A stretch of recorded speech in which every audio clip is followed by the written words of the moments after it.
अभी सब्सक्राइब करें हमारे चैनल माँ दुर्गा म्यूजिक को और साथ में बेल आइकन जरूर दबाएं ताकि ऑल नोटिफिकेशन आप तक जल्द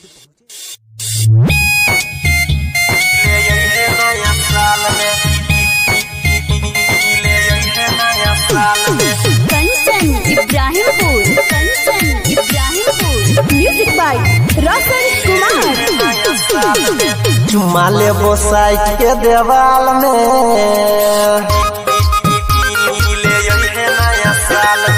चुमा लेबो साइड के देवाल में गे जान मिले यही नया साल में।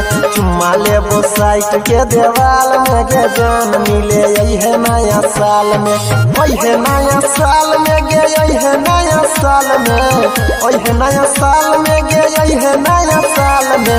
देबो गिफ्ट बन के रोमाल में गे जान मिले यही नया साल में। चुमा लेबो साइड के देवाल में गे जान मिले यही नया साल में, नया साल में। कंचन इब्राहिमपुर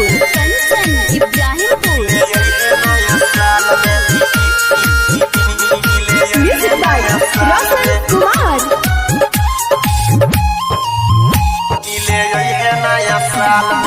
अभी हम पेन के फराक बड़ी पियर, सबका से पहले विश करी है न्यू ईयर। अभी है तू पेन के फराक बड़ी पियर, लाके जेबो जादव जी के टाल में गे छौरी मिले यही नया साल में। चुमा लेबो साइड के देवाल में गे जान मिले यही नया साल में।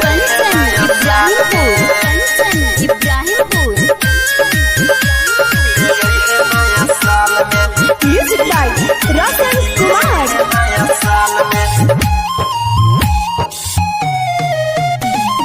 कहियो नहीं हमारा तो दिल से निकाली है, साल बदलत लेकिन कोई नहीं बदली है। कहियो नहीं हमारा तो दिल से निकाली है। अनिल सनी रहे छौ बेहाल में गे छौरी मिले यही नया साल में। चुमा लेबो साइड के देवाल में गे छौरी मिले यही नया साल में। वही नया साल में गे यही नया साल में, वही नया साल में गे यही नया साल में। देबो गिफ्ट बन के रोमाल में गे जान मिले यही नया साल में। चुमा लेबो साइड के देवाल में गे जान मिले यही नया साल में।